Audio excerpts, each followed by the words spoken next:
Unfortunately, I completely missed the Yu-Gi-Oh craze when I was in school. You know that time when preteen boys would actually play the card game in the schoolyard and people were watching the anime and it was still relevant? Yeah, no, I totally missed that. It wasn't until I was in my late teens and getting ready to start applying for university before I decided that I needed to watch Yu-Gi-Oh immediately and I needed to watch it in large doses. And somehow that didn't even almost stop me from loving the crap out of this franchise. Nor did it stop me from experiencing something akin to giddy, childlike excitement when MangaUK decided that they were going to re-release the entire series in English. As a fan of the show, I cannot tell you how much this was needed. I have been attempting to collect the entire Yu-Gi-Oh series that was actually brought out on DVD over here for years, and I only managed to get up to volume 9, which is episode 27. Manga, however, came in and threw down this awesome box set with 49 episodes for us at a really reasonable price. So today I'm going to be reviewing the first season of Yu-Gi-Oh, and I'm so excited to jump back into this series. So this set of DVDs covers the entire first arc of Duelist Kingdom, which is 42 episodes, the next 3 episodes of Legendary Heroes, before ending with the 4-episode game of Dungeon Dice Monsters. So the story of Yu-Gi-Oh, for those who don't know, and if you don't know because of your age, I feel really old. The story follows the protagonist Yugimoto, a shy boy who has a love for puzzles and games. The most challenging of these puzzles that he's come across so far is something known as the Millennium Puzzle. This puzzle contains the spirit of an ancient pharaoh. He and his friends are also big fans of the card game Duel Monsters, which is basically our real-world Yu-Gi-Oh, just with no rules from what I can tell, at least not the same rules that we have. The story escalates very, very quickly. In the first episode, the spirit of the Millennium Puzzle defeats the reigning Duel Monsters champion Seto Kaiba. In the next episode, he's caught the attention of the creator of Duel Monsters, Maximilian Pegasus, and his grandfather's soul has been stolen. Bam, we have a story. Grandson needs to get grandfather's soul back. And why did he do all of this? To make him take part in his tournament, Duelist Kingdom. After that, people play Duel Monsters. People play a lot of Duel Monsters. But the problem with them playing so much Duel Monsters is the anime doesn't know how Duel Monsters works. So I present to you how to play Yu-Gi-Oh according to the anime. Step number 1. You can just summon fusion monsters. Forget about polymerization or the compatible cards in your deck. You only need those sometimes, if you feel like it. Step number 2. Field advantages are a thing. It just depends on where you are in the world. Forget about those plebeian field spell cards. Who needs those when you can just play near a sink and throw your ocean-themed monsters into the water instead? Step number 3. Attack whenever you want. It doesn't even really need to be your turn. You see that face-down card? Just kill it. Your opponent probably doesn't need to set any traps anyway. Step number 4. Summon as many things as you want. You know that rule about only summoning one monster per turn? Doesn't count. Bam, first turn dragons. Step number 5. You can play your monster cards as traps.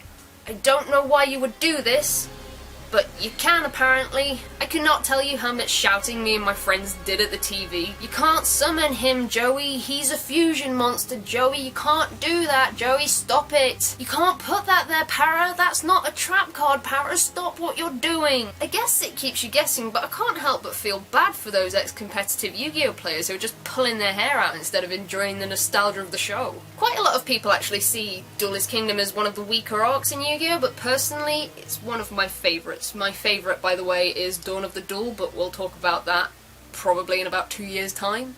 But the reason that I really like Duelist Kingdom is because of the villain, Maximilian Pegasus, or Pegasus J. Crawford if you want to go by the Japanese names. I don't know why they didn't change Bakura, but they sure changed that name. Pegasus is a really interesting character because he's just evil, and we don't really learn a lot about him until right at the end of the Duelist Kingdom arc, which unfortunately is the end of his story and his demise into obscurity. He is not a nice guy by any means. He's just this really, really selfish guy who is dealing with grief in all of the wrong ways. He's one of my favourite villains in the series, I have to be honest, because he's just this like really crazy guy who has a Millennium Eye, who is not afraid to, how do I say this, fuck you up. I do find that it's kind of a shame that we don't really get his development until the end of the arc, because I could never really sympathise with the guy, especially when he was just like, take your soul, I'll take your soul too. He was just taking everybody's soul and no one really knew why until it kind of made sense at the end. Still not a nice guy, I would like to point out. Since this is not Season 0, and this is not the Japanese version, and this is not the manga, our entire main cast are just good.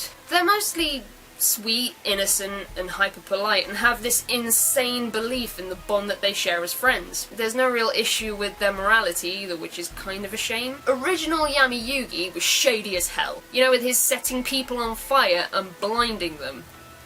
Sorry, I meant mosaic illusion. He wasn't a good guy, really. He was in fact really terrifying at times. I mean, come on. Mosaic illusion. Director for bending the truth in front of the cameras, then all you see shall be censored. Kind of ironic now that I think about it.